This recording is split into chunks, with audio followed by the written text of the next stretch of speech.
Good morning. ఇండియాలో anti paper leak చట్టం 2026 implement అయింది. ఇది నిరుద్యోగులకు గానీ, వాళ్ళ కుటుంబ సభ్యులు గానీ, ఎంప్లాయీస్ గానీ, యూనివర్సిటీలో అకాడమిక్ సెక్షన్‌లో పనిచేసే వాళ్ళు, టీచర్స్ అందరికీ చాలా ముఖ్యమైన వీడియో. సో, ఈ వీడియో పూర్తిగా చూడండి.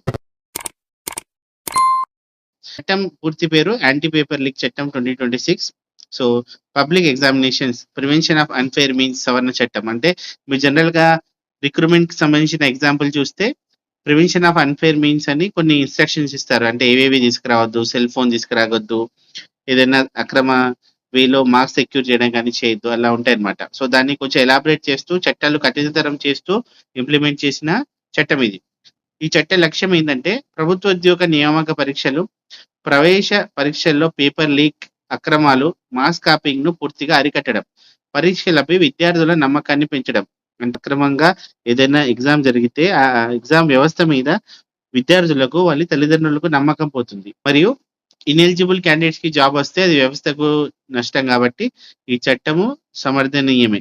సో, ఈ చట్టం వర్తించే పరీక్షలేందంటే UPSC, SSC, RRB, IBPS, NTA, NEET, JEE, CUET మొదలైనవి. అవే కాకుండా కేంద్ర ప్రభుత్వ మరియు రాష్ట్ర ప్రభుత్వ నియామక ప్రవేశ పరీక్షలు అంటే టీఎస్‌పీఎస్‌సి గానీ, ఏపీపీఎస్‌సి గానీ, డీఎస్‌సి గానీ అన్నింటికి ఇవి చాలా ఇంపార్టెంట్‌గా వర్తించే రూల్స్ అన్నమాట. సో, వేటిని నేరాలుగా పరిగణిస్తారంటే ప్రశ్నపత్రం లీక్ చేయడం, ఆన్సర్ కీని కూడా లీక్ చేయడం. అంటే అఫీషియల్‌గా రాకముందే కీని లీక్ చేసినా అది క్రైమే. డమ్మీ అభ్యర్థితో పరీక్ష రాయించడం. అంటే ఒక అభ్యర్థి బదులు ఇంకో అభ్యర్థి ఎగ్జామ్ రాయడం. ఓఎంఆర్ ఆన్సర్ షీట్‌లలో మార్పులు చేయడం. అనాథరైజ్డ్‌గా దాన్ని ట్యాంపర్ చేయడం. కంప్యూటర్ వ్యవస్థను హ్యాక్ చేయడం. అంటే మీకు తెలిసిన పరిజ్ఞానం గానీ, తెలిసిన నాలెడ్జ్ ఉపయోగించి దాన్ని హ్యాక్ చేయడం. నకిలీ అడ్మిట్ కార్డులో నకిలీ పరీక్షలు నిర్వహించడం. అంటే అనాథరైజ్డ్ ఎగ్జామ్ కండక్ట్ చేసినా అది ఒక క్రైమ్ అన్నమాట. మెరిట్ లిస్ట్ లేదా ఫలితాల్లో అక్రమ జోక్యం. అంటే రిజల్ట్స్‌లో ఎవరైనా ఇన్‌ఫ్లూయెన్స్ చేయడానికి ట్రై చేసినా, ఒక ఎలిజిబుల్ క్యాండిడేట్స్‌కి అది జాబ్ రాకుండా వేరే అనాథరైజ్డ్ రికమెండేషన్ చేయడం అవన్నీ దీని కిందే వస్తాయన్నమాట. శిక్షలు ఇంతకుముందు ఒక ప్రాపర్ చట్టం లేదు కాబట్టి బాగా ఈ వ్యవస్థలో లీకేజ్‌లు అవి జరిగాయని దాన్ని అరికట్టడానికి శిక్షలు కూడా పెంచారన్నమాట.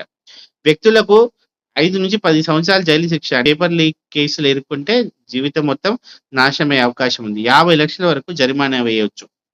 వ్యవస్థీకృత ముఠాలు, గ్యాంగ్‌లకి 7-10 సంవత్సరాల జైలు శిక్ష, 10 కోట్ల వరకు జరిమానా వేయొచ్చు.